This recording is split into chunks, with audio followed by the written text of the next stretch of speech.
What causes an object's motion to change? If an object is at rest, what causes it to start moving? A force acts on it and causes its motion to change, causes acceleration. Well, the same is true with rotation. What causes an object to rotate? What causes its rotational motion to change? A torque. It's a little more complicated than just the force. It's the force and how and where it's being applied to the object. And I bet you know a little something about torque already. If you're sitting in class and the class ends and you run to the door to leave the room, where do you push on the door? This is a top-down view of a door. And this is the hinge, or the axis of rotation. We're looking down from above at a door. And you want to get out of the room quickly. Where do you push? Do you push right here at the hinge of the door? It's going to be a long time before you get out of the classroom if you push over there. Do you push over here in the middle of the door? Well, that might work. But where is the easiest place for you to push and you get that door rotating really quickly so you can get out of the room? All the way over here. You want to apply that force all the way at the end, far away from the axis of rotation, so you get the most rotational acceleration and that door flies open and you can leave the room. So you know a little something about torque already. If you apply the force at the hinge, that door never swings open. If you apply the force somewhere in between, well, it's going to take a long time for that door to swing open. And if you push all the way at the end, far away from the hinge, you get the most angular acceleration for the force you're applying. One way to think of torque is a force times a lever arm. The lever arm tells us the orientation and the distance that the force is being applied from the axis of rotation. Another way of thinking about torque is as a vector cross product between r and f. R being the vector from the axis of rotation to where the force is being applied, and f is the force. Just to go over what these things are, this lowercase d is our lever arm, and that's the perpendicular distance from the line of force to our axis of rotation.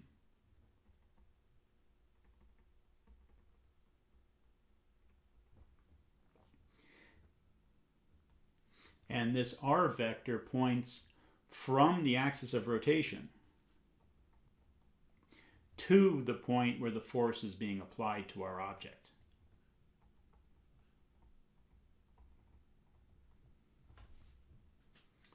Okay, let's do some examples. In our first example, we'll look at our door from above, and we're applying a force perpendicular to the door all the way at the end, opposite the axis of rotation. So in the first case, we're going to find the force and the lever arm. How do we get the lever arm? We extend the line of force. I'll use green for the line of force. We just extend that line that the vector for the force makes. That's the line of force. And we find the perpendicular distance from that line to the axis of rotation. In this case, it's going to be this distance right here.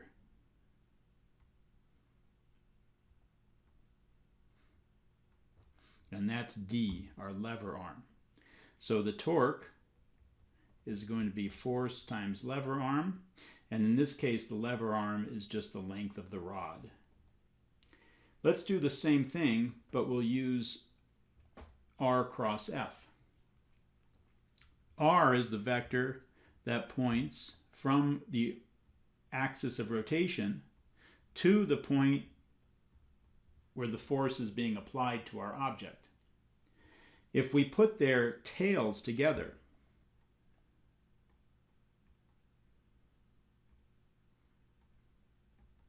we get an angle theta, which in this case is 90 degrees. So R cross F is going to be the magnitude of R, the magnitude of F, and the sine of the angle we get when we put their tails together.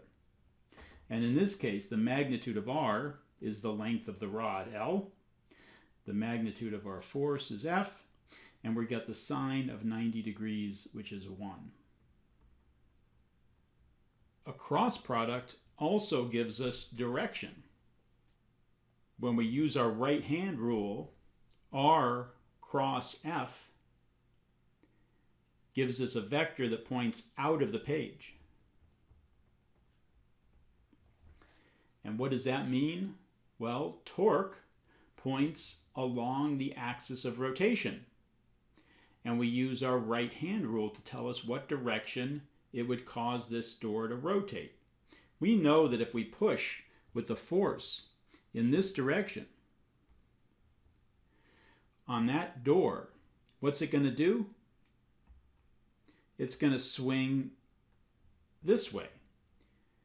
As we look at our paper, it's going to go counterclockwise.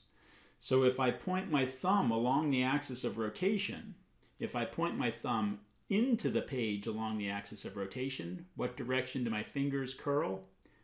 Clockwise. So that's not correct for this case. If I point my thumb out of the page along the axis of rotation, my fingers curl counterclockwise in the direction that this would rotate due to that force. So the torque in this case is out of the page. When you use the lever arm, you just have to know what direction the force is causing the object to rotate. And you look at the situation and you say, oh, this is causing it to go counterclockwise, so therefore the torque has to be out of the page along the axis of rotation. But torque is a vector quantity. You should have a direction associated with it. Now let's push on the hinge of the door and see what the torque is. We know the answer already, right? This door is never going to swing open if we push right at the hinge. But let's see what we get. This one tells us the torque is equal to the force times the lever arm. How do we get the lever arm? We extend the line of force and we find the perpendicular distance to the axis of rotation. Well, the line of force goes right through the axis of rotation. D is equal to 0.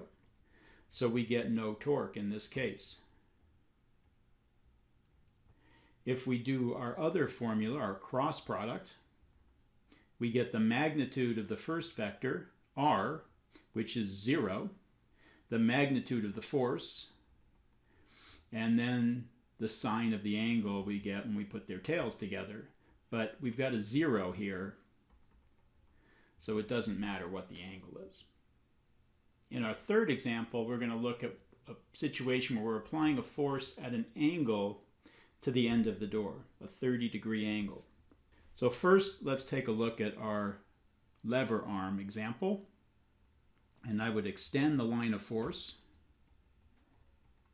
and find the perpendicular distance from the line of force to the axis of rotation.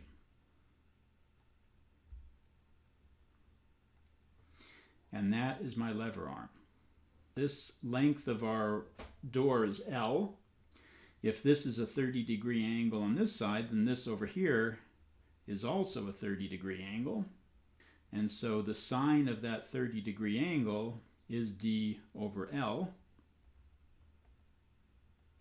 or D is equal to L sine 30.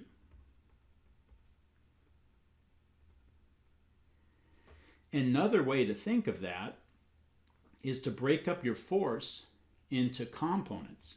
F at a 30-degree angle is the same as a force in this direction, which would be F cosine 30 degrees, and a force in this direction, which would be F sine 30 degrees.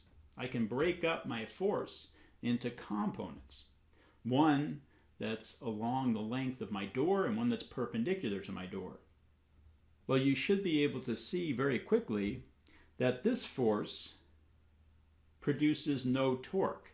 The line of force passes right through the axis of rotation, so its lever arm is 0. The torque is all being produced by F sine 30, and we've already shown that the torque due to a force perpendicular to the end like that is just the force times the length of the rod. So we get FL sine 30, which is the same thing we got here.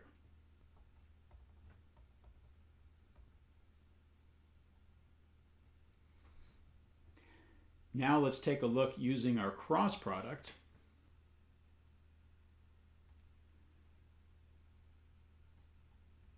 R points to the right, F points up at a 30-degree angle, and so the cross product tells us that the magnitude is going to be the magnitude of R, which is just the length of the rod, the magnitude of F,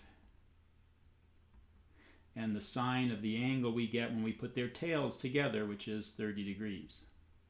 And the direction is going to be R cross F out of the page,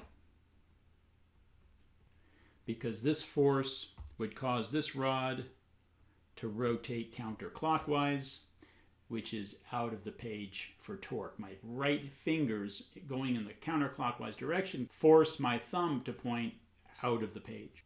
Torque always points along the axis of rotation like omega and alpha. And our units for torque, what is torque again? It's force times distance, right? So we've got newtons times meters. So our units for torque are Newton meters. And you may remember back when we were talking about energy, and work done was also a Newton meter. And I said we get tired of writing Newton meters for work, so we write joule. For work, a Newton meter is equal to a joule. But work is a force through a distance, applied through a distance of a meter. And that gives us energy, that gives us joules. A torque is a force applied at a distance of a meter from an axis of rotation. It's not a force that's pushed through that distance. It's not a unit of energy. And so we never get tired of writing Newton meters for torque. We always write Newton meters. We do not write joules.